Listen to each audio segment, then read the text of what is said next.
Okay, we're going to talk about how to get your stop motion animation in Adobe Animate. So what you've done so far is you've taken a bunch of photographs maybe, and you have a sequence now, and now you need to pull it into Adobe Animate to actually create the animation. So in my process, I had several static files that were created. I shot everything on my iPhone, and you can see the sequence numbers that were created by the iPhone in terms of numbering the photos and then the extension. So looking at these in sequence, I had to open up each image, and then I had to clean them up in Photoshop and process them. Like, there were some things in the background that I didn't like. I had to adjust for the lighting and the color contrast and all that good stuff. So what I did is I threw that into a process folder, and there's different sequences that I created here. And then I exported them as JPEGs, and you can see the same file name. So here's one of the sequences. And this is an early shot. You can see here that the lighting is changing in each photo, so that's not good.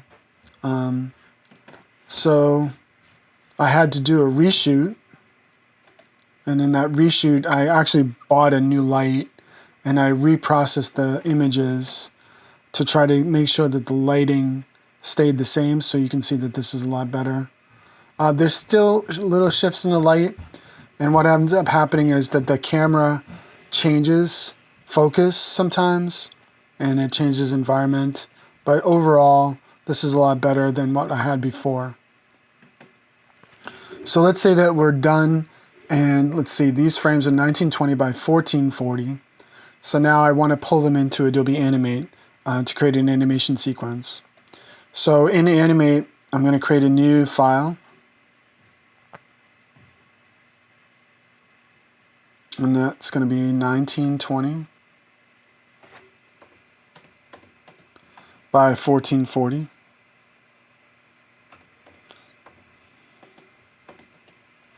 And by the way, that's not really a good it's not really a good frame size, but that's what my camera was set to, so I'm just going to keep that format. Just click Create. And this is a pretty big size, so I'm just going to zoom out a bit. So when you're ready to import your sequence, all you have to do is hit Command R, or go to File, Import, Import to Stage. And then you can point to the folder that you have. So in my case, I would go to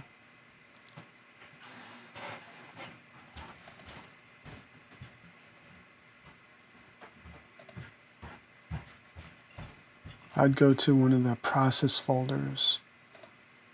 So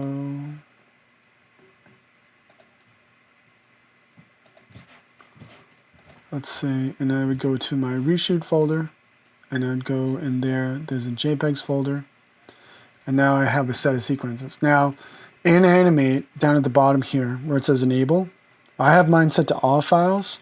If you have yours set to something else, you might see all of the files grayed out. So you might want to set this to all files. If you know that you have JPEG files or GIF files, you can set those individually. So if I set this to JPEG, it will recognize these files. It will let you to choose them.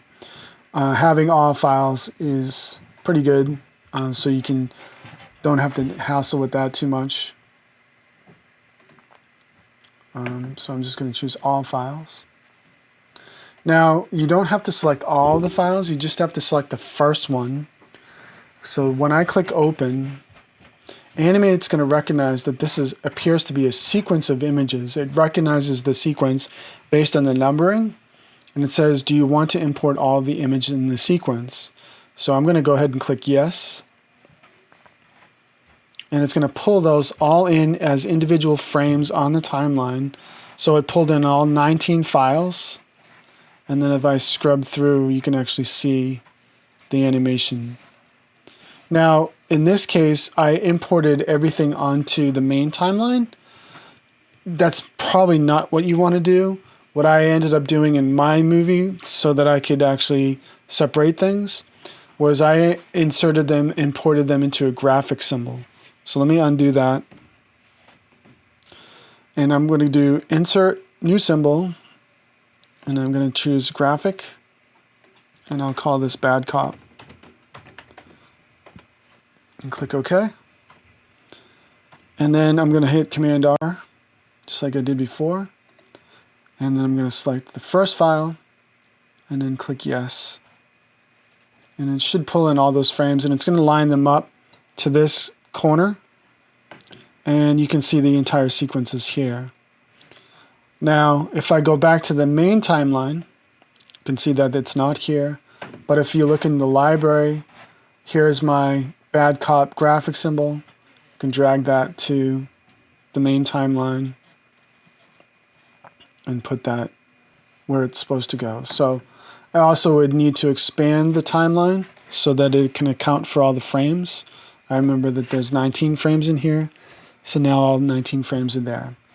So process-wise, what you would do is you would create additional graphic symbols.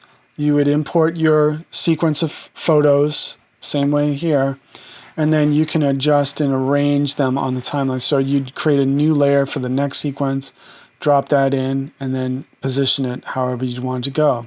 For example, so I'll go to Insert, New Symbol. I want a graphic symbol, and I think I had a dog sequence, and I'll just import that. So go to Reshoot, and I'll go to dog sequence. Here's the reshoot of that. I need the JPEGs, and I'll click the first file, and then I'll click Yes. So that pulls in 23 frames for this dog sequence. So there's 23 frames here. And I'll go back to the main timeline. I'll create a new layer. And starting here, what I want to do is I want to pull the dog graphic symbol onto the timeline and line it up. So it positioned it in the first frame. I don't need to go in the first frame. I need to go at the end of this situation here. So I move that timeline down. I need at least 20 or so frames. So clicking on this frame, I'm going to hit F5. So then now I have the two sequences, one flowing into the next. And that's the process that you would use. You continue to add your graphic symbols, import the movie, and then continue building your timeline.